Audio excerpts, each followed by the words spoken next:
My name is John Dodson. I'm an urban farmer in Richmond, Virginia, and I'm for the soil because without healthy soil, there's no healthy food. With no healthy food, there's no healthy life. Welcome, everyone, to episode 23-5 of For the Soil, a Conversation. I'm your host, Jeff Ishii. I know many of you could care less what episode number this is, but it's the 5th episode of 2023, and that's what it is. It is what it is. We're going to get to our special guest in just a few moments. She is a fascinating young lady that is really renowned at a young age. Becky Szarzynski, she has a lot of knowledge about Virginia forages, grazing management, and soil health, and she's going to be talking with Mary and Eric and I in just a few moments about her role in soil health and how she manages her family's farm in the Shenandoah Valley of Virginia. Becky Szarzynski will be our special guest in this episode, and also wanted to tease a future episode. Some of you have asked to learn a little bit more about the backgrounds of your host, Mary Sketch Bryant, and also Eric Benfelt, as well as myself. And we thought we would do that and have no guests, but just talk about, where we all came from and what how she got involved in the Virginia Soil Health Coalition. And there's a lot of things about Eric Benfelt you might not know. He's a very interesting man. And also we'll have on that podcast Sarah Koth. Sarah is our blog writer, a very active participant in the Virginia Soil Health Coalition. You see a lot of her articles at our website, forthesoil.org, and then just click on the blog. Sarah Koth will also join us for that conversation as we kind of share a little bit more about our own backgrounds and how we got involved with encouraging soil health. That's coming up on a future podcast. But now let's get to episode 23-5. Welcome, everyone, to For the Soil, a Conversation. I'm your host, Jeff Ishii, and joining us today, we have Eric Benfelt with Virginia Cooperative Extension, Community Viability, and also Mary Sketch Bryant with Virginia Soil Health Coalition. And guys, we have a really special guest today. She is widely known in the Virginia agricultural community as a forage and pasture specialist, and also a passion for soil health. Mary, would you do the honors of the introduction? Thanks, Jeff.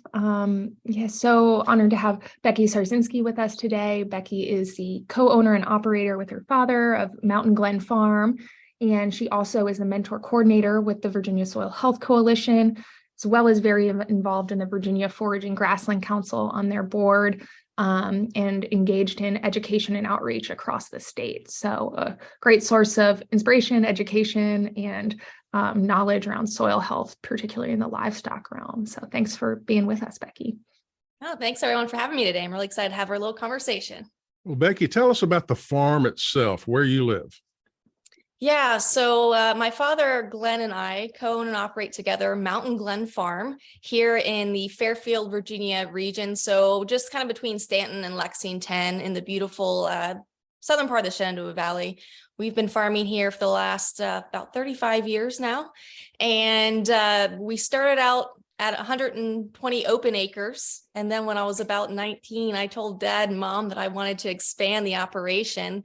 And so we're up to almost 400 open acres now. We graze South Pole cattle. So we focus on forage-based genetics here on our farming operation, implement rotational grazing practices, are really focused on ecological and economic practices that are beneficial for our farm, but also for our local communities around us as well. Just recently started getting into grazing pigs also. So we're kind of, we're just kind of getting all over the place. We used to do sheep a little bit, and it's been a great learning curve and experience the last 15 years for sure, that I've really delve deeper into our farming businesses. And along the way, I've met so many great people, especially when it comes to the Virginia Forage and Grassland Council, so many farmers out there that are sharing their knowledge. And so it's been great.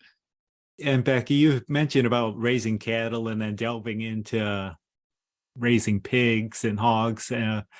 And with soil health, we talk about energizing with diversity. How have you seen that as helpful on your operation and in your work? Yeah, diversity is key. It really is. And I do some videos on my YouTube channel, and I've talked about it before when I was taking a pasture walk. So I was collecting pasture bouquets was what the video was about. And just essentially I was going around collecting all the different plant types that I had found in my pasture at that time of year. And plant diversity is key. I think also having different type of animal impact is really helpful. Like I mentioned before, we used to run sheep with our cattle. And the way those two grazed together was just really, really beneficial for not only each other in terms of like the parasite load that we've all kind of heard about, but also in the grazing management aspect. The sheep would kind of eat something different than the cows, and the cows would eat something different than the sheep. And it worked really well together. Also getting into grazing pigs, which I know people don't think about grazing when they think about pigs. But these guys are really miraculous. It's a newer breed. And one thing that I've noticed with them is that they will just graze everything that we consider a weed out there.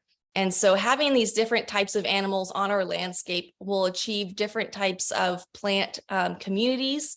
And again, diversity is key, and kind of bringing back not having monocultures out there, because monocultures are not resilient for our landscape. And so we want diversity so the animals can pick out what nutritional needs they need, but also just to be more resilient in times of drought. Certain plants thrive, or in drier conditions and wetter conditions, other plants thrive. So we don't want monocultures. We want diversity, so that creates resiliency in our plants, but also in our soils. You know, we know that plants exudate sugars into the soil, and each plant has a different type of chemical exudate that it goes into the soil and helps with feeding those microbes. And so if you have different types of plants, you got different types of microbes, and the more diversity we can have, the more resilient we're going to be on our farm.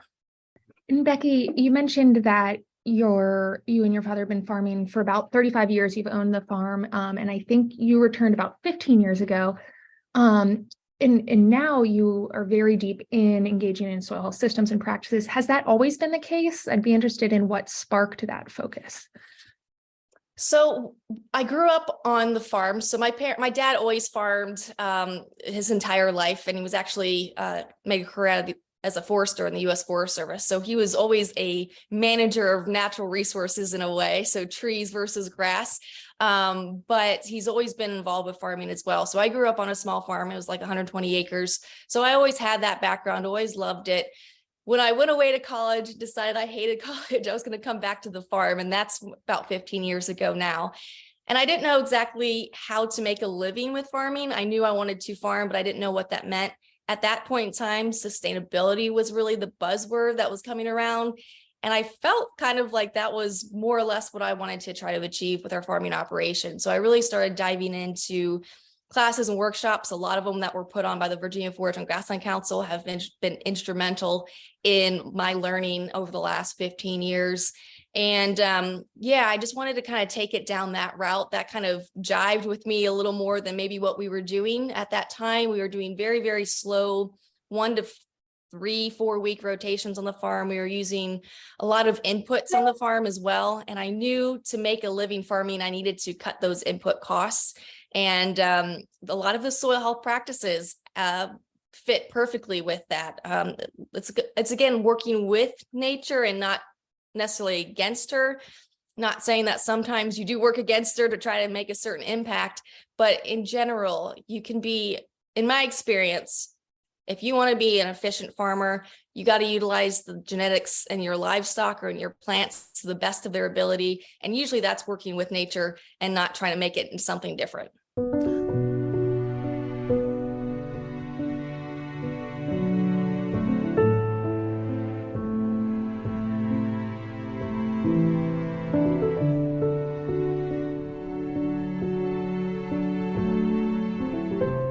We're talking today with Becky Szarzynski of Fairfield, Virginia. And Becky, I believe that's in Rockbridge County. Am I correct? It is, yes. In the southern Shenandoah Valley. And Becky, it was really interesting that you mentioned working with nature. And I'd like to kind of pick your brain a little bit about, you mentioned that you raise South Pole cattle. Very specifically, you just didn't say commercial cattle or Angus or Hereford or what, very specific South Pole.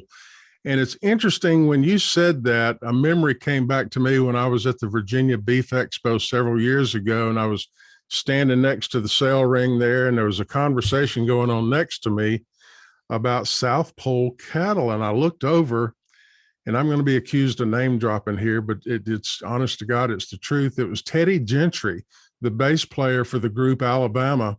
And he has a cattle operation in Fort Payne, Alabama. And he was talking all about this breed of South Pole. He described it as the pasture breed. Can you tell me a little bit about that selection process and how that ties into working with nature? Yeah. So yeah, Teddy Gentry for the band Alabama essentially developed and created this breed called South Pole, P-O-L. Oh, I didn't know that. Wow. He did. And it's been, I think he started about 30 years ago, and he's done some amazing work. I got into this breed about 15 years ago when I first heard about it, because it is a pasture-based breed. It's forage-only breed. And it does really well in our hot, humid climates here in Virginia. And it's just a really efficient animal that's perfect for the type of grazing management that I do in my farming operation. It's a great fit. And so again, kind of going back to that idea of matching the genetics that fit your environment. And I think for farmers, they can be way more economical if you can find what those genetics are, no matter if it's in beef or sheep or hogs or whatnot. Find the genetics that work for you and your environment that can handle your climate, your forages, and you're going to actually, I think, be a little more successful in the financial department. But this breed has been great. We have been slowly transitioning to South Pole from Black Angus. And it's a red colored breed. It's a little smaller frame size, so they're about 1,000-pound animals. But we find that the smaller frame size is actually a bit more efficient on forage only on the pasture lands, and a little lighter on the ground as well. And they still raise one heck of a calf every year. You know, we sell calves, stockers, and breeding stock. And I'm thrilled to bits with it. And Teddy did a great job with this breed. And Becky, you've mentioned about your grazing management system. If you could talk a little bit more about that, because I know even for myself, you hear continuous grazing, rotational grazing, management intensive grazing, or mob grazing. What do you do on your farm particularly to promote soil health through grazing? Yeah, there's a lot of titles and descriptions out there on different types of grazing practices, and to each their own. Whatever you find works for you on your farming operation with your livestock and your environment, then that's the one that you should go with. But also staying adaptable and not getting in the rut of doing the same thing time and time again. I think that's a little bit of how we've gotten into the situation we are today with some of agriculture. We want to follow a formula and a recipe, and sometimes we just need to look out on the landscape and see what's going on and make a move depending on that. So I just call it intensive rotational grazing, just to be general about it. We move our cattle herd usually once a day during the growing season. But again, it depends. If I'm trying to accomplish something else, try to impact one pasture harder than the other, because maybe there's a weedy species in there that I want to try to hit a little bit, then I'll change it up. So it's always depending on what time of year, what livestock class I have. I can kind of hammer a pasture harder with dry cows than I can maybe with yearlings. They're gonna be able to utilize forages that are a little more mature, and yearlings might not be able to do that and might not want to do that. So but yeah, we try to move them at least once a day, twice a day. During the wintertime, we utilize stockpiled forage. So I'll move them right now this time of year every few days. I'll supplement them with some hay, and kind of just keep rotating over the farm, utilizing my stockpile and supplementing with hay. And to be honest, we actually kind of do something different every year. I'm always trying different type of grazing practices to see if something works better or worse. And I've experienced both of those, better and worse in some aspects. So it's a learning process, and we never stop learning. It keeps you humble, and it keeps you on your toes for sure. Becky, to switch gears a little bit, you're a young farmer yourself, and I know that you're passionate about encouraging the next generation to farm, whether it's stay in farming, to be a new beginning farmer, and the role that could have in really building innovation in farming systems. So I'd love to hear a little bit about what you're seeing there, and what the challenges and opportunities are. There's a lot there, Mary. I think from what I'm seeing, I'm a millennial, just to give you guys a little age range there. I'm seeing a lot more millennials and the next generation down wanting to come back to the farm, wanting to come back to the land, which is really, really encouraging because as we all know, a lot of farmers, the median age is, I think, near 60. There's going to be a large, probably farm and land transition happening in the next, I've heard, 10 years. And so it's really exciting to see a lot of younger folks wanting to come back to the land. And I am also seeing that younger folks are wanting to do things a little differently on the land. They don't want to do more of the conventional or traditional farming. They really are. And for me too, personally, I farm because of the way that I feel about farming and the land and my connection with soil, plants, animals. And it's really exciting to see what beneficial impacts we can have trying these different practices on the land. So it's going to be, I think, the next decade or two, farming is going to look different in the next couple of decades as we make that transition. And just to make another plug for the Virginia Forage and Grassland Council, they've got an amazing farmer to farmer mentor program that is helping new beginning grazers get into this realm of farming because it is hard. As we know, land prices, especially this past year, have continued to increase, and it's really hard to make a living on farming with the land prices that they are. And that is definitely a challenge that we're all facing. I know as a young farmer wanting to expand, it makes it very, very difficult. And so we have to go about it in different ways, whether that's leasing or helping other farmers that already have land base established. But I think in the next couple of generations and decades, farming is going to look different. And that's exciting to me because we're essentially taking the science of soil health and biology and finding all these new exciting things, which is why I love soil health. It's always something new coming out in studies, and it keeps you really intrigued. We're starting to find the science and we're pairing it up with what's working and as explaining why. So it's an exciting time to be in agriculture, I think. We're talking with Becky Szarzynski of Fairfield, Virginia. Becky, just about a minute remaining in this segment, but you mentioned you have a YouTube channel. Can you tell us about that? Yeah, you can find me on YouTube. My YouTube channel is Mountain Glen Farm. I'm also on Facebook, Mountain Glen Farm, and you can email me at mountainglenfarm@gmail.com. So it makes it pretty easy there. What are some of the recent topics you covered on the YouTube channel? I think I've made some recent ones on my pigs.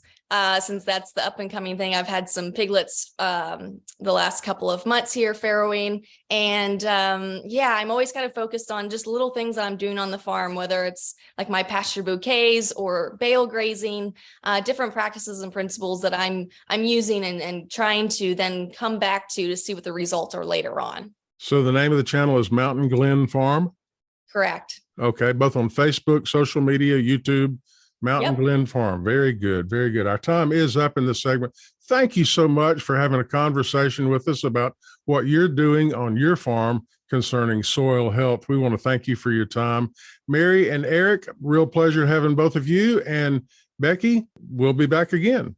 Thanks for joining us. Thank you, Jeff. And thank you, Becky. Thanks, Jeff.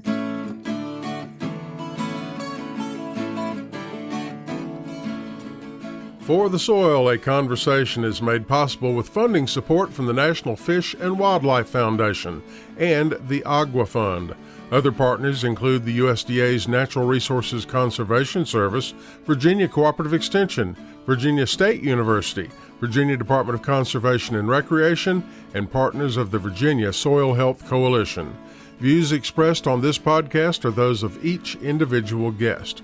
To download a copy of this or any other episode, visit the website forthesoil.org. And if you have a specific question about soil health, just call your local extension office, your local USDA service center, or a Soil and Water Conservation District office. Music used during today's program was provided courtesy of the Flip Charts, all rights reserved. For the Soil, a conversation is produced by On the Farm Radio in collaboration with Virginia Tech. I'm your host, Jeff Ishii.